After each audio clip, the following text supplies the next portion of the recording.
Hola de nuevo, buenos días.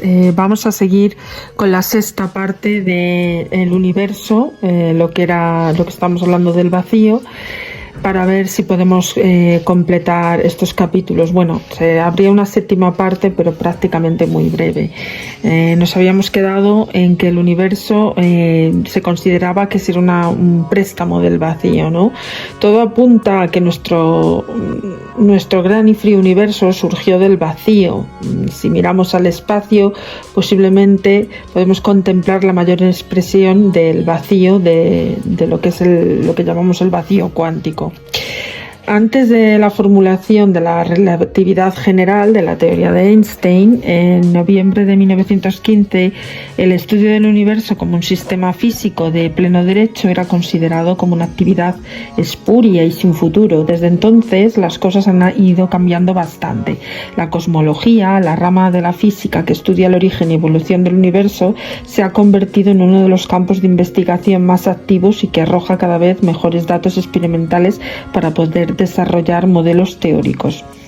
Podemos afirmar sin miedo a equivocarnos que la cosmología está aún en su infancia, pero gracias a las mejoras de los telescopios, satélites, aceleradores de partículas y computadoras, la ciencia se está acercando cada día más a comprender cómo se originó el universo y cómo ha ido evolucionando en la forma en la que lo ha hecho.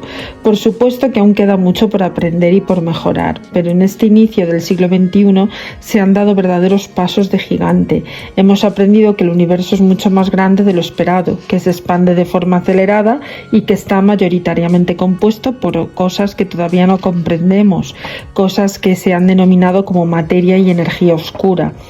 Uno de los hechos más sorprendentes es que los avances en la cosmología parecen demostrar que todo el universo pudo haberse originado de forma espontánea a partir del vacío cuántico. Posiblemente esta sea una de las sospechas más asombrosas que haya tenido la humanidad, fruto de la acumulación de evidencias científicas.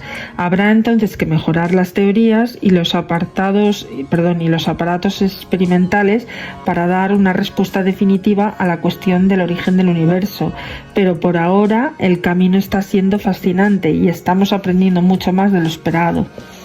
Que el universo se expande, evidentemente. En 1929 el astrónomo Edwin Hubble, que es el famoso que dio nombre al telescopio Hubble, puso encima de la mesa un revelador descubrimiento, y fue esto, que el universo se está expandiendo, y no era solo una afirmación trivial, y mucho menos en la época en la que fue formulada por primera vez, dado que el consenso general entonces era que el universo era estático y eterno. Sin embargo, los datos del astrofísico americano eran irrefutables y lo son aún más actualmente, cuando se han acumulado muchas más evidencias al respecto. Hubble estaba analizando la distribución de las galaxias en nuestras inmediaciones y para ello estudiaba la luz que se percibía de ellas. Para entender lo que descubrió es preciso hablar un poco de qué es la luz, cuáles son sus características y cómo interacciona en la materia. Si os acordáis, en capítulos anteriores, cuando hablábamos del Sol, hemos hecho un gran trabajo de investigación referente al estudio de la luz y las ondas lumínicas en la expansión del universo desde el Big Bang, ¿no? Para ver lo que era la famosa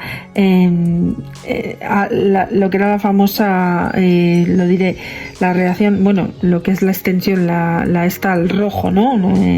Que era una forma de decir que se expandía la luz tanto que iba perdiendo luz, ¿no? Las ondas por el espacio. La luz es una onda electromagnética, que es decir, que está en continua oscilación en los campos electromagnéticos que se propagan en el espacio, y la teoría describe el comportamiento de los campos eléctricos y magnéticos sin considerar los efectos cuánticos. El electromagnetismo fue establecido en su forma definitiva por James Clerk Maxwell en 1861, y esta teoría afirmaba que los campos eléctrico y magnético en realidad forman parte de una misma entidad, el campo electromagnético, y que los cambios en uno de ellos siempre van asociados a los cambios en el otro. Así que si es posible generar un campo eléctrico y variable, por ejemplo, moviendo un electrón, a la vez se generará un campo magnético variable.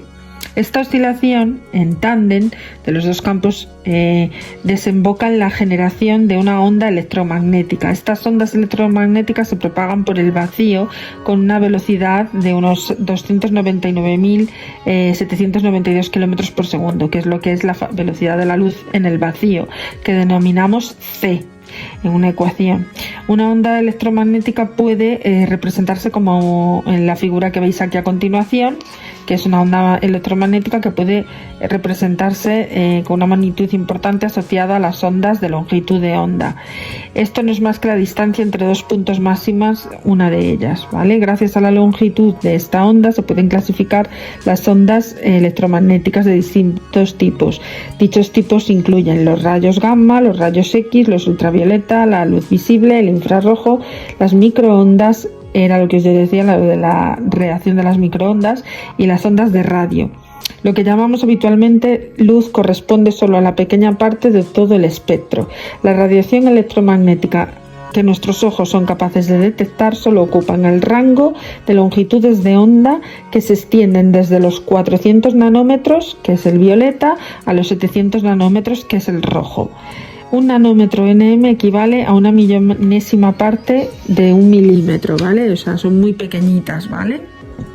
Aquí os dejaré una foto para que veáis ese espectro, este rango, que ya lo he dejado en capítulos anteriores, de la formación del Sol, etcétera, etcétera, y de la luz de las estrellas y su propagación, en cómo se veía esa escala en nanómetros y lo que percibe el ojo humano, ¿vale?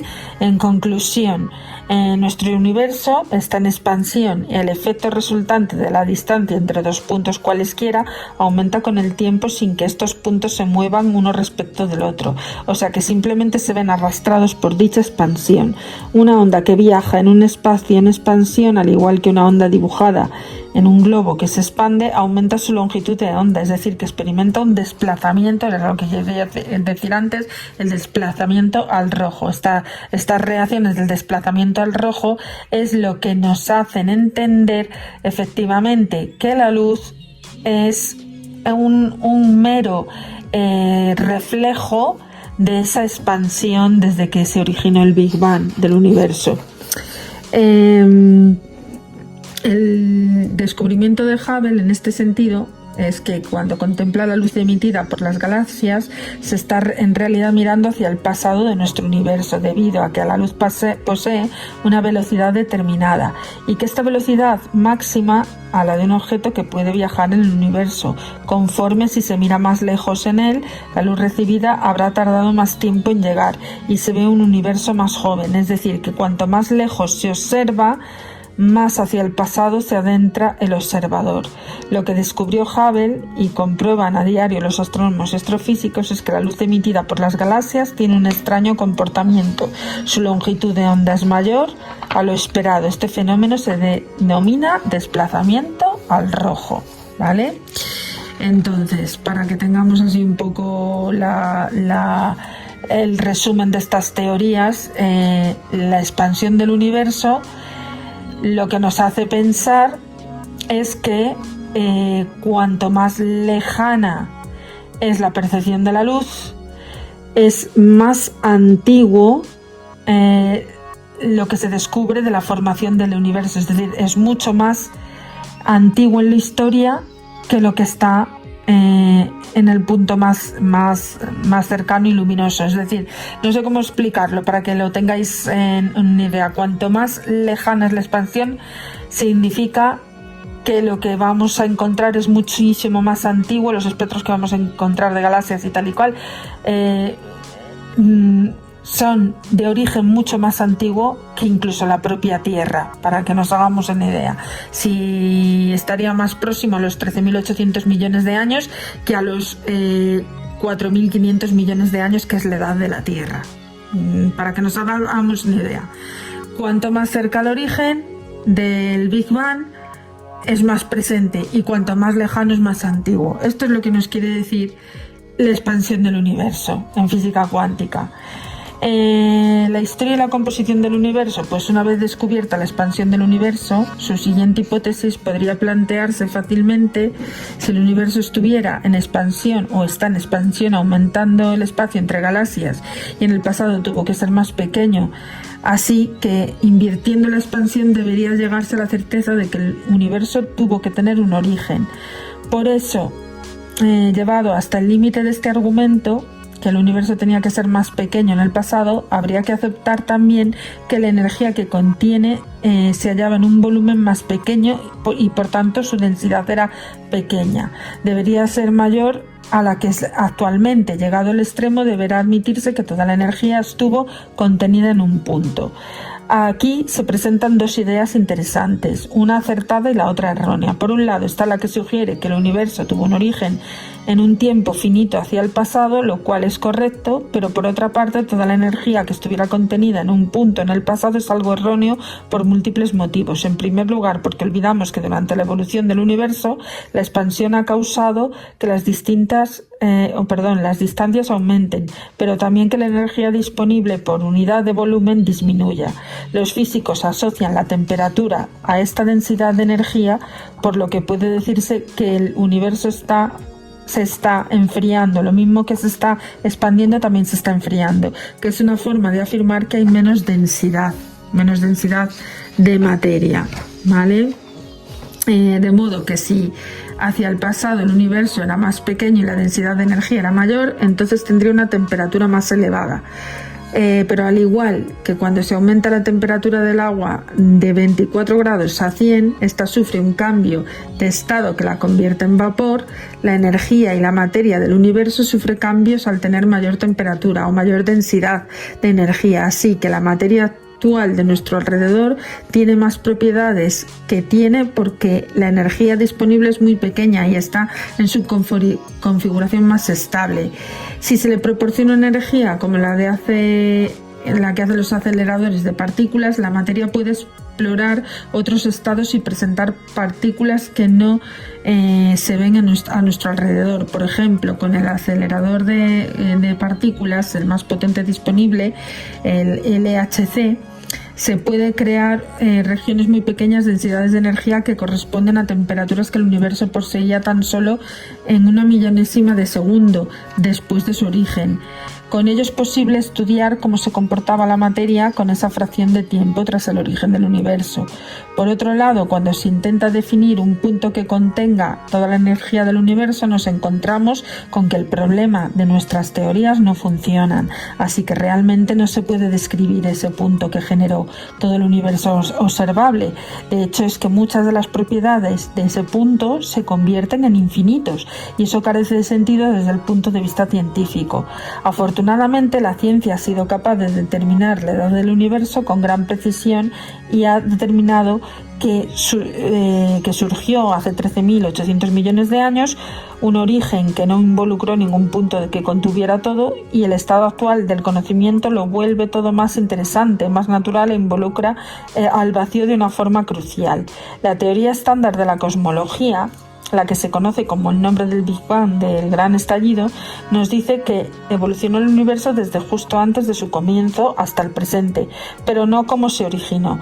En esta teoría hace predicciones muy precisas que hemos podido comprobar con observaciones.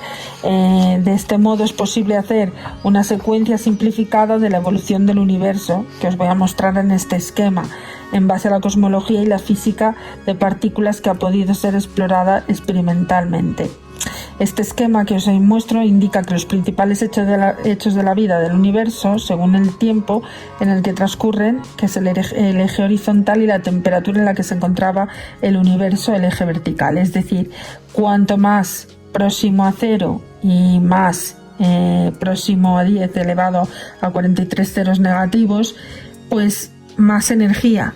Y cuanto más se ha ido desplazando, menor energía. O sea, esto es para que veamos un poquito en la escala de de Planck, etcétera, etcétera, lo que llamaban la teoría del todo, la teoría de la gran unificación, la transición electrodébil, los quarks que se combinan para formar neutrones y protones, los neutrinos, en fin, todo esto es lo que nos hace configurar hasta nuestro hoy la existencia de estrellas y galaxias y el desplazamiento al rojo en el tiempo, o sea, en el universo, la expansión del universo, ¿vale? Esto os lo voy a dejar aquí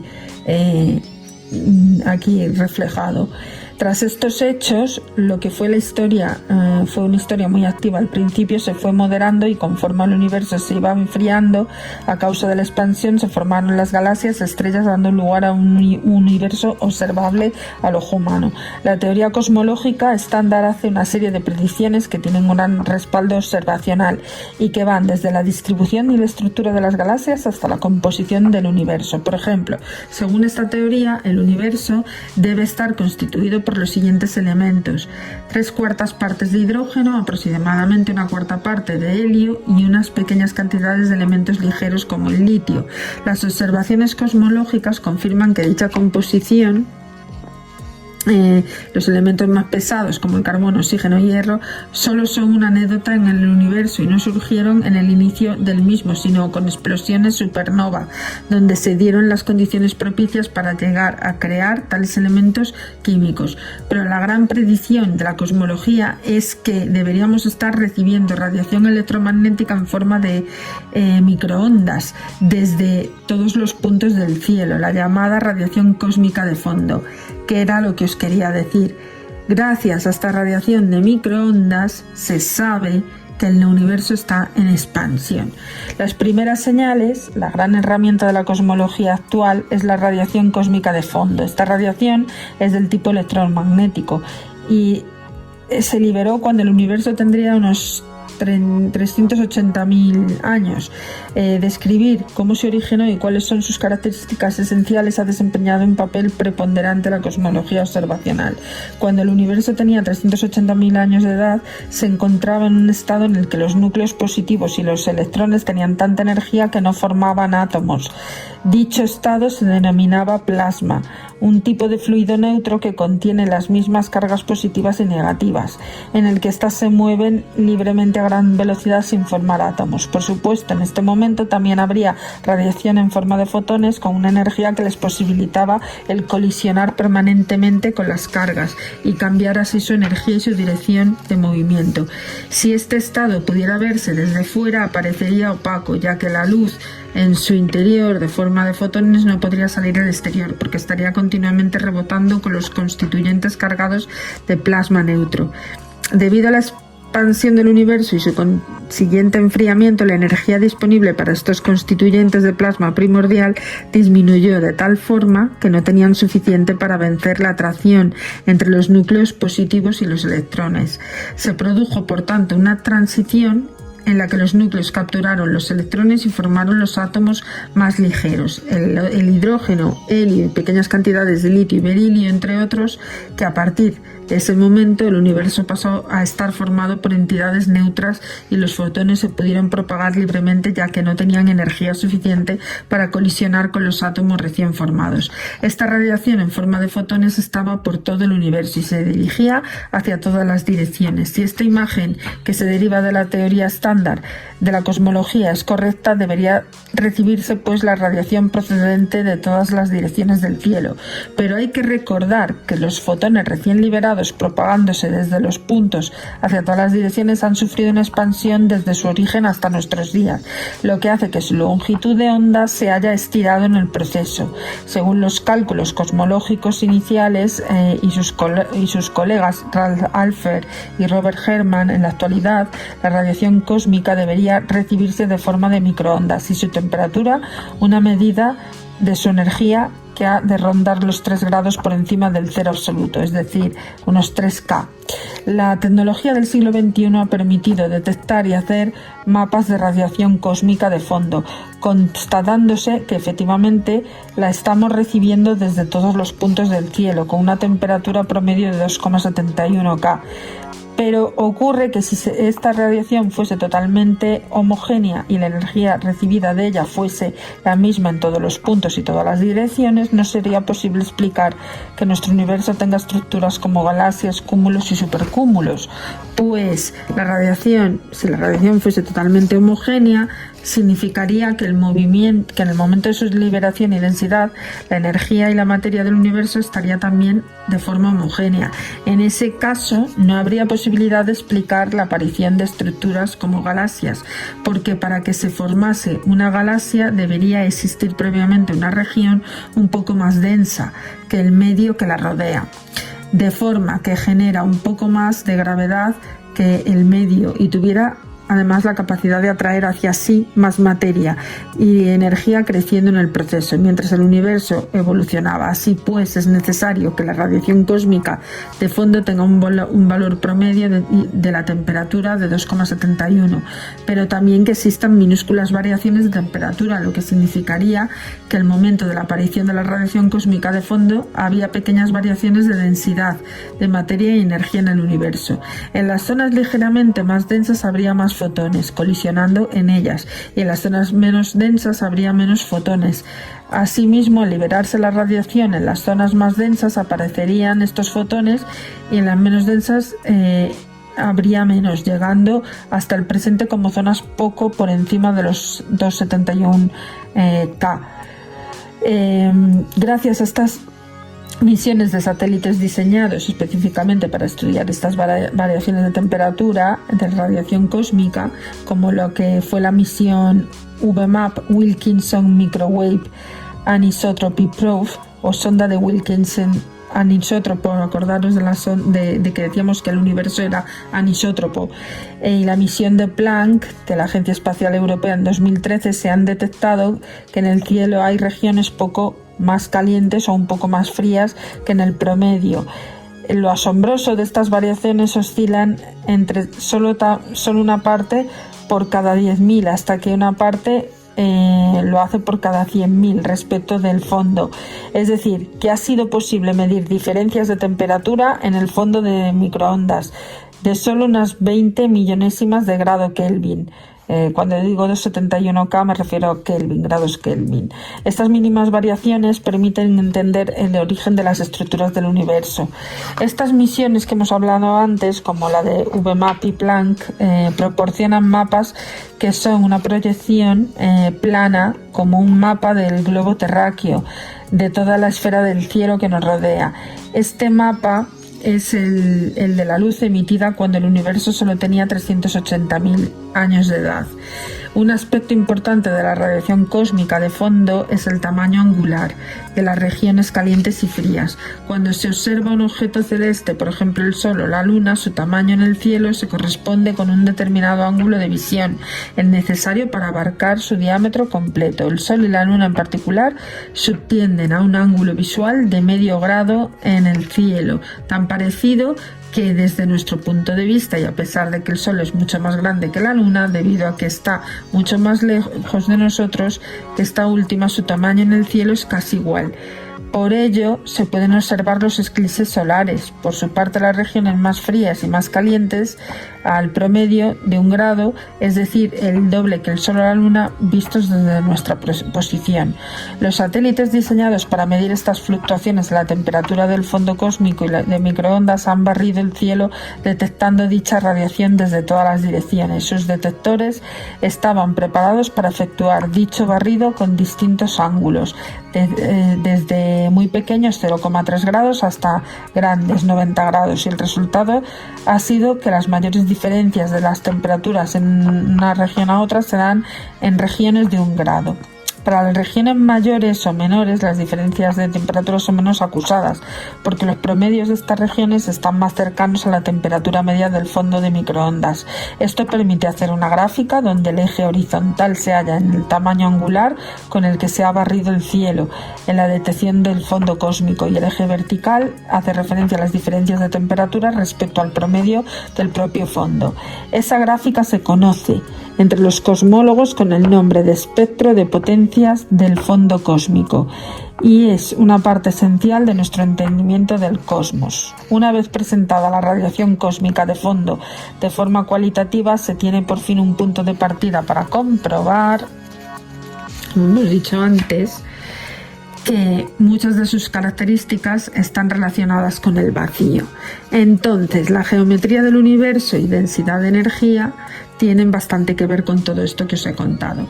Un gran desarrollo de la cosmología en el siglo XX fue posible gracias a la formulación de la teoría de la relatividad general de Einstein, que permitió estudiar el universo como un todo. La relatividad general nos enseña que la gravedad no es más que manifestación de la geometría espacio-tiempo, geometría que responde ante la presencia de distintas energías, flujos de las mismas correspondientes a distintos campos físicos de materia y su interacción en estos campos. El primero en aplicar esta relatividad general evidentemente fue el propio Einstein. Sin embargo, debido a sus ideas preconcebidas que le llevaban a pensar que el universo debería ser eterno y estático, su primer modelo tuvo que desecharse. Einstein partía de otro presupuesto. El universo es a muy gran escala, ha de ser isótropo y tiene las mismas propiedades en todas las direcciones, y homogéneo, tiene las mismas propiedades en todos los puntos.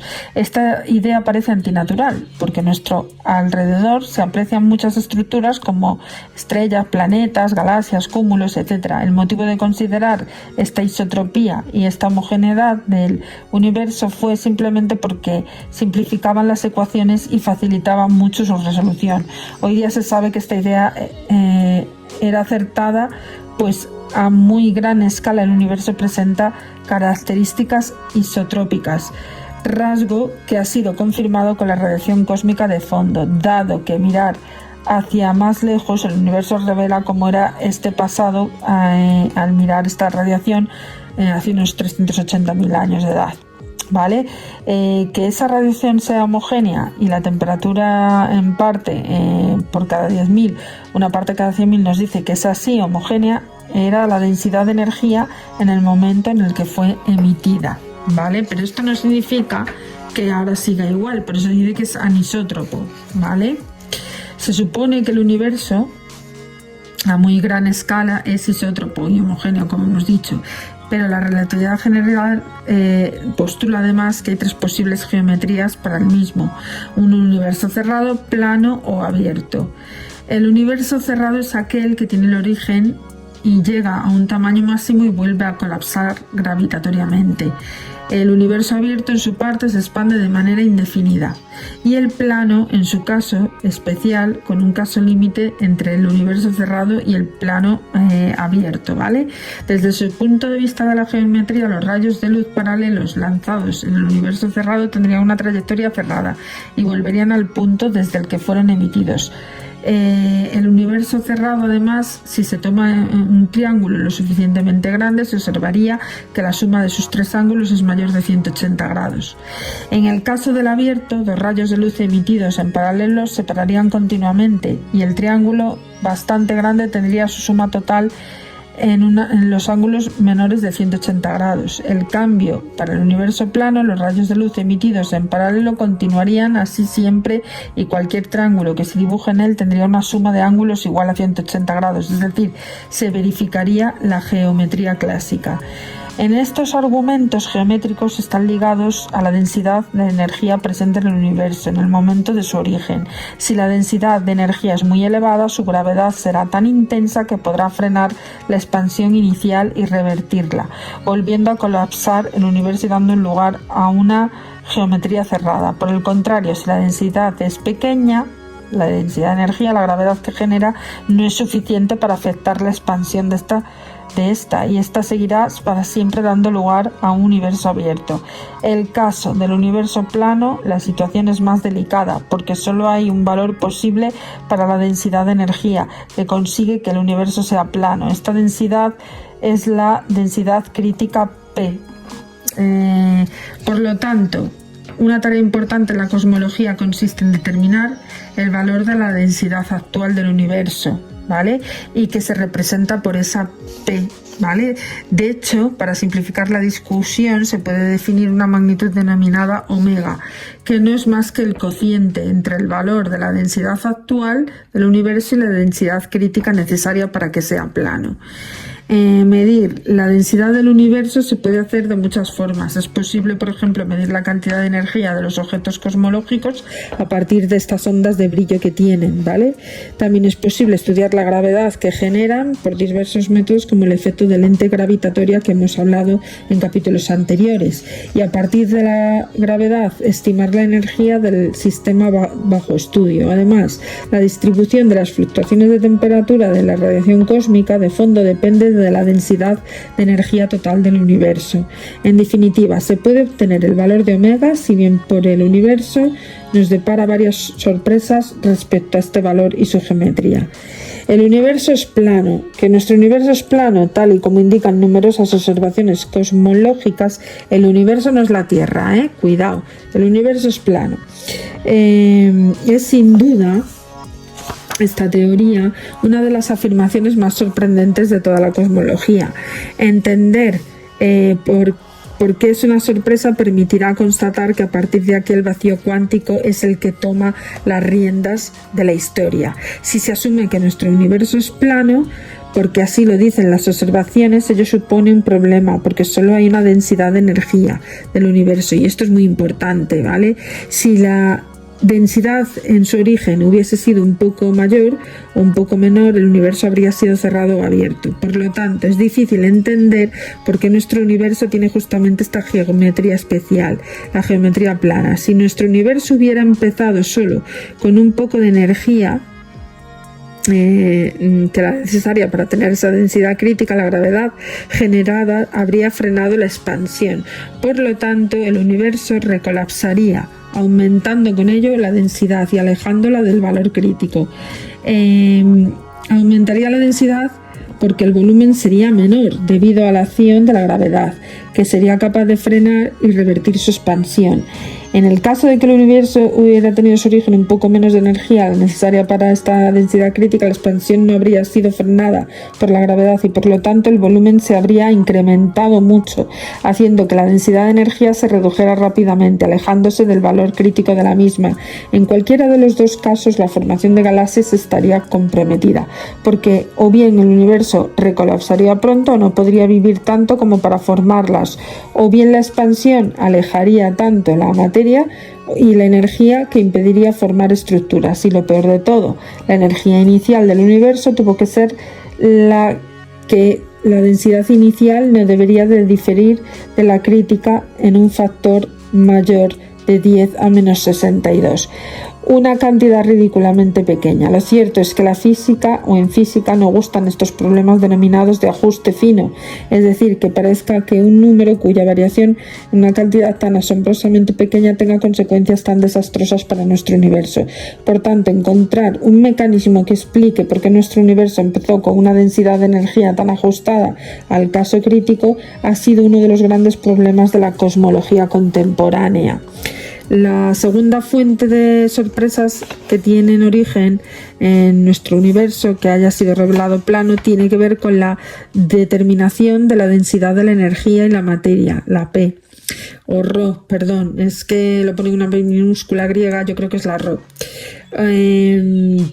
Los astrofísicos se pusieron a medir la cantidad de materia, la energía que contenía nuestro universo, en lo que corresponde a lo que conocemos como materia ordinaria, y descubrieron con estos datos que se podía concluir que omega siempre era menor que 1 y consecuentemente que el universo era abierto, pero nuevos fenómenos aportaron nuevos datos, así que se descubrió que en el universo hay mucha más masa de la que se ve, materia que se supone que está compuesta de partículas que no emiten o interactúan con la radiación electromagnética, por lo que se le ha denominado materia oscura.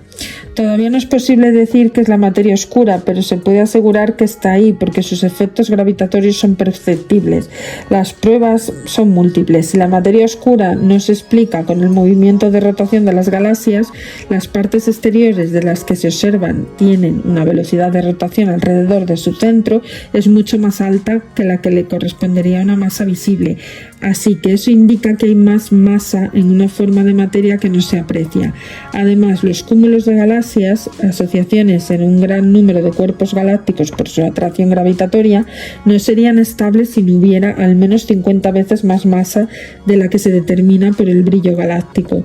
También, gracias al efecto de la lente gravitatoria, las imágenes observadas necesitan pasar por regiones donde haya mucha más masa para lograr que la deformación que presentan y por tanto su curvatura del espacio debe ser mayor de la que se puede asignar por su brillo.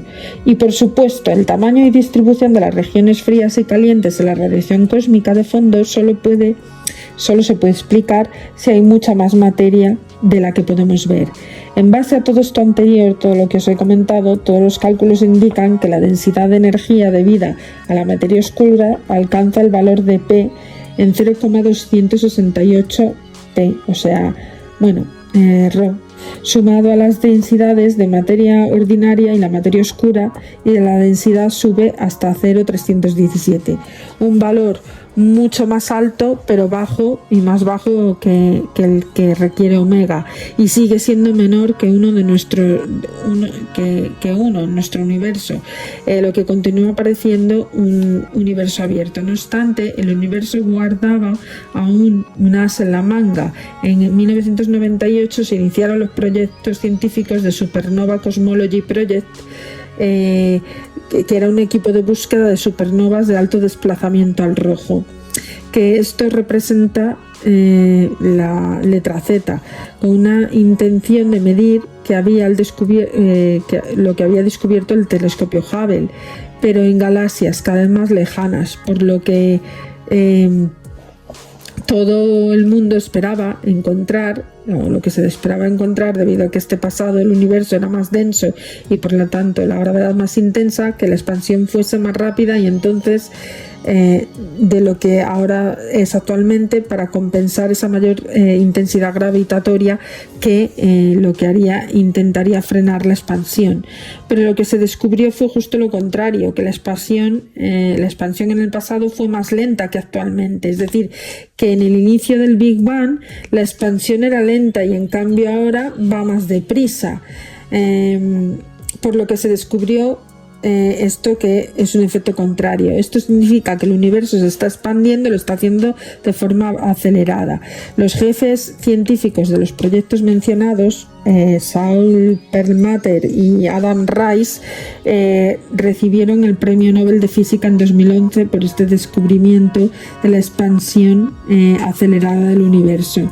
La cuestión que surgió en ese mismo momento fue: ¿qué estaba produciendo esta aceleración de expansión? Y la respuesta parece que solo puede venir de un sitio, y es del propio vacío. Este vacío aporta la energía al universo y por lo tanto contribuye a la densidad de energía total, pero con un raro comportamiento gravitatorio. La energía del vacío produce repulsión gravitatoria en lugar de atracción, de manera que el universo se expande aceleradamente contra la gravedad atractiva, es decir, que lejos de contraerse lo que hace es expandirse. La gravedad como tal, lo que suele hacer la gravedad en la Tierra, por poneros un ejemplo, lo que hace es atraer al cuerpo. Un asteroide que esté entre nuestra órbita es muy susceptible de impactar con la Tierra por la gravedad, pero en este caso, en el universo, estamos hablando de una gravedad que, debido a la intensidad de su energía o lo que sea que hace mella en ese comportamiento, lo que hace es repeler dicha fuerza de gravedad. Lo que hace es expulsar, en vez de contraer, expulsa, expande, ¿vale? Para que lo entendamos con palabras bastante sencillas. Si ahora sumamos todas estas contribuciones de la densidad de energía, es fácil observar que nuestro universo tiene una densidad correspondiente a omega, Por lo tanto, nuestro universo es plano. El universo, pero que no la Tierra. Cuidado, que la gente puede confundir que la Tierra es plana. La Tierra no es plana, es redonda. El universo donde se encuentra la Tierra y los planetas, las galaxias y tal, de momento es plano, salvo que nos demuestren lo contrario. Además, se constata una curiosa propiedad: la energía total puede ser exactamente cero. Hasta ahora se ha afirmado que la densidad de energía del universo coincide con la densidad crítica, como lo hemos demostrado anteriormente en las observaciones cosmológicas. Esta densidad crítica tiene orden de magnitud de 10 a menos 30 gramos por centímetro cúbico. Entonces, ¿qué significa que la energía puede ser cero? Pues implica que lo que implica esta afirmación es que se ha dejado fuera un componente esencial en el universo, la gravedad. Los sistemas están sujetos a atracción gravitatoria, tienen una energía asociada a su interacción gravitatoria, y esta energía gravitatoria es negativa. La razón es fácil de entender en términos de gravedad newtoniana si se asumen dos ideas. La primera es que si se tienen dos cuerpos separados por una distancia infinita, estos no se sienten atraídos entre sí, ya que la gravedad varía disminuyendo con el cuadro de la distancia. En esta situación se puede decir que el sistema de dos cuerpos posee una energía gravitatoria igual a cero. El segundo punto que hay que decir es que asumir que es que cualquier sistema evoluciona de forma espontánea hacia estados de menor energía. Por ejemplo, si se toman dos cuerpos separados por una distancia infinita, podrán asignárseles una energía gravitatoria nula, pero si se perturba el sistema acercándolos ligeramente entre sí, comenzarán a sentir la presencia gravitatoria del otro, acercándose sin tener que actuar sobre ellos y haciéndolo de forma espontánea. Por lo tanto, estarán yendo a energías menores que la inicial, pero si esta última era de cero, la que estarán adquiriendo es el proceso de acercarse, es una energía negativa. Por supuesto que este argumento puede hacerse de forma más formal en la relatividad general, definiendo apropiadamente la energía gravitatoria, pero la conclusión siempre va a ser la misma. El universo plano existe en un equilibrio entre energías positivas no gravitatorias y la aportada por la gravedad que generan estas. En concreto, es posible que se cancelen mutuamente, es decir, que se autoeliminen, permitiendo un universo que tenga energía total nula. Este punto es crucial porque permite admitir que el universo pudo haber surgido de una fluctuación del vacío, una fluctuación que creó la materia y los campos de interacción de tal forma que la gravedad producida entre esos sistemas aportara justamente la energía negativa que cancelase la energía positiva de los distintos campos no gravitatorios. Que el universo sea plano es pues una cuestión esencial para determinar cómo fue el origen y el papel que desempeñó el vacío en esta fase originaria. Entonces, la energía que domina el universo ahora mismo pues es esto, es lo que le llaman la energía cero. Lo vamos a dejar aquí, continuaremos mañana y a ver cómo os explico lo siguiente. Continuamos con la parte en la que lo dejamos ayer. Hoy estoy haciendo una súper recapitulación por todos los días que he estado enferma y no he podido relacionar todos estos capítulos, pero vamos, es para darle ya el vuelco final a esto. En esto nos quedamos en la energía que domina el universo, pues el origen y características de la energía oscura es uno de los problemas relevantes que se plantea en la física contemporánea. La idea de su existencia se remonta a 1917, cuando Einstein propuso el primer modelo teórico de la cosmología basándose en la relatividad general. El caso es que Einstein se dio cuenta de que la relatividad general predecía un universo que evolucionaba con el tiempo y se expandía o se contraía, y eso chocó frontalmente con su idea del universo. Para evitar un universo en evolución, introdujo en sus ecuaciones un nuevo término del que dependía la famosa constante cosmológica.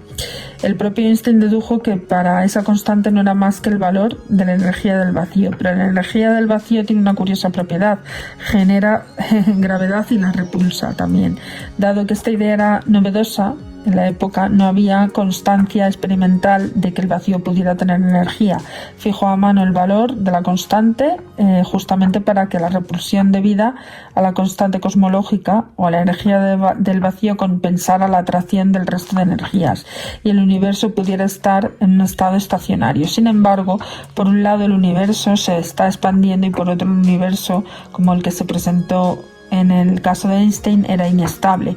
Cualquier perturbación haría que se expandiera o se contrajera, saliendo del estado estacionario. Ante estas evidencias, Einstein, como toda la comunidad de cosmólogos, dejó de lado la constante cosmológica y él mismo dijo que su introducción había sido un error. Es decir, que él mismo se dio cuenta de todo esto. Entonces, ahora lo que haremos es abordar el origen del universo y la inflación cosmológica. La relación al origen del universo, la teoría que hoy por hoy más respaldo observacional tiene, aunque hay que aclarar que quedan muchos detalles por resolver, serán los solucionados con la tecnología que permitan mejores observaciones y un mejor entendimiento de la materia en su nivel más fundamental. La citada teoría se denomina la teoría de la inflación cosmológica. ¿Os acordáis en los primeros capítulos que hablamos del Sol, los planetas, la formación del universo? Pues es esta teoría de que había un periodo de inflación que había provocado esa inflación, que surgiera el universo tal y como lo conocemos, que se partió de una nada para formarse lo que es hoy. El mecanismo de la inflación, inflatón y su falso vacío, sería un campo que presentaría un perfil de energía parecido al campo de Higgs, pero con algunas diferencias. Tendría un acceso a un estado de falso vacío, es decir, estados en los que la energía no es la mínima posible y correspondiente a configuraciones nulas del campo. Sin embargo, este estado de falso vacío tendría un perfil de energía fundamentalmente plano antes de llegar a una suave caída hacia el verdadero vacío. Inicialmente este campo se encontraría en este estado de falso vacío y tendría que ir a su estado de vacío real. Pero el inflatón y su estado vacío y durante su caída al vacío real tendría una gravedad repulsiva, lo que daría lugar a una gran expansión del espacio donde se encontrase. Esto es básicamente lo que quiere decir esta teoría inflacionista, ¿vale? Os dejaré una serie de figuras para que podáis ver estos ejemplos y según esta teoría se dice que no hubo un Big Bang sino un Small Flash. Se supone que antes de originarse nuestro universo el espacio estaba relleno de un campo llamado inflatón y que este estado de falso vacío, que debido a fluctuaciones cuánticas propias salió de ese estado para dirigirse a su estado de máxima energía. Pero evidentemente esta transición de falso vacío a vacío real no se tuvo que producir en todo el espacio al mismo tiempo.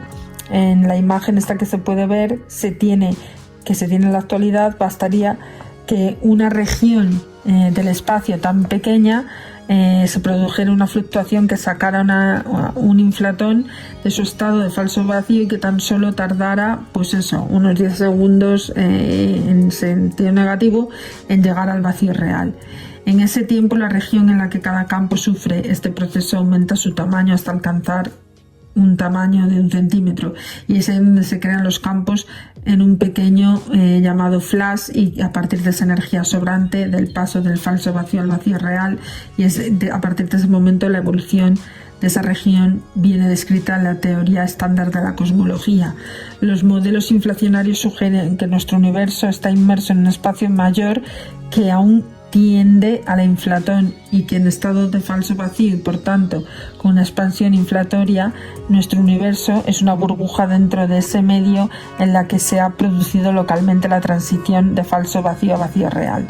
Esto ha llevado a algunos físicos y cosmólogos a proponer que este proceso puede dar en otros puntos de falso vacío produciendo otros universos como el nuestro, aunque debido a diferencias de la salida en la inflación estos pueden tener composiciones de campos y partículas diferentes.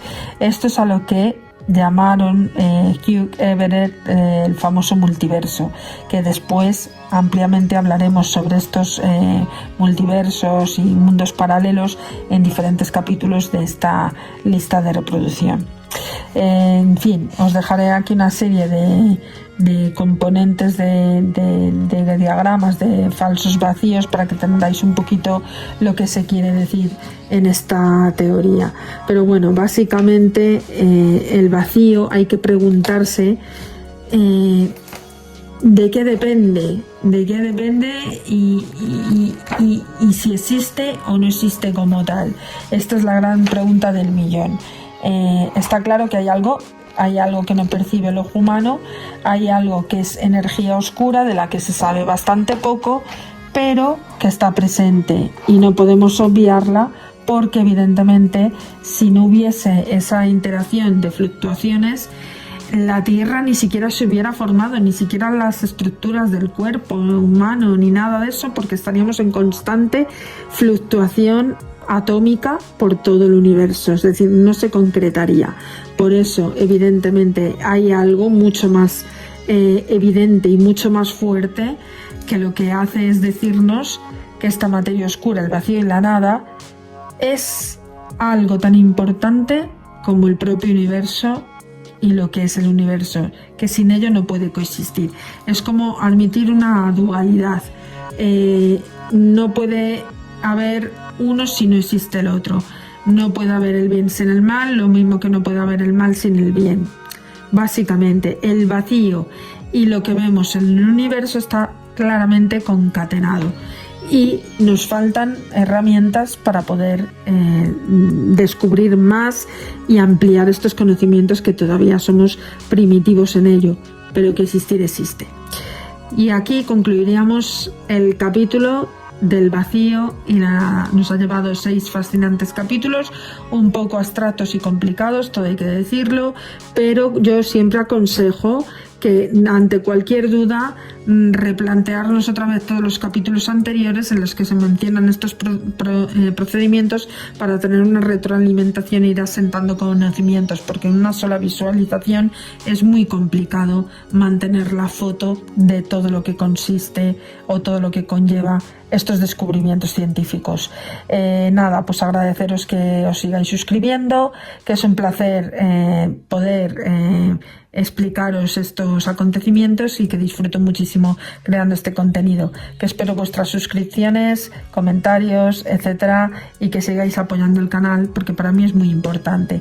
Que disculpéis estos periodos de enfermedad, por desgracia la salud es algo que yo no puedo controlar y me está dando bastante guerra este año. Un abrazo y nada, nos vemos en el siguiente capítulo. Un beso.